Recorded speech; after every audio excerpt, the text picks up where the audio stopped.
సమ్మర్లో జరిగే ఐపీఎల్ మ్యాచ్ల షెడ్యూల్ వచ్చేసింది. మార్చి 22న బెంగళూరు వర్సెస్ చెన్నై మ్యాచ్తో ఐపీఎల్ 17వ సీజన్ గ్రాండ్గా మొదలవబోతుంది. 23న అంటే ఆ మరుసటి రోజే పంజాబ్ వర్సెస్ ఢిల్లీ, కోల్కతా వర్సెస్ హైదరాబాద్ మ్యాచ్లు ఉన్నాయి. అయితే జనరల్ ఎలక్షన్స్ కూడా సమ్మర్లోనే ఉన్నాయి కాబట్టి కేవలం 21 మ్యాచ్లకు మాత్రమే సంబంధించిన షెడ్యూల్ను విడుదల చేశారు. అంటే కేవలం 15 రోజుల షెడ్యూల్ మాత్రమే బీసీసీఐ విడుదల చేసింది. మార్చి మొదటి వారంలో ఎన్నికల షెడ్యూల్ ఎన్నికల కమిషన్ ప్రకటిస్తుంది అనే ప్రచారం జరుగుతుంది.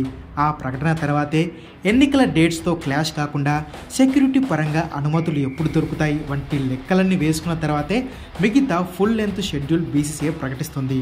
ఇదంతా చూస్తుంటే మార్చి 22 నుంచి ఒక 15 రోజులు ఐపీఎల్ ఫస్ట్ హాఫ్ ఎంజాయ్ చేయొచ్చు. ఇక సెకండ్ హాఫ్ కోసం మరికొన్ని రోజులు వెయిట్ చేయాల్సిందే.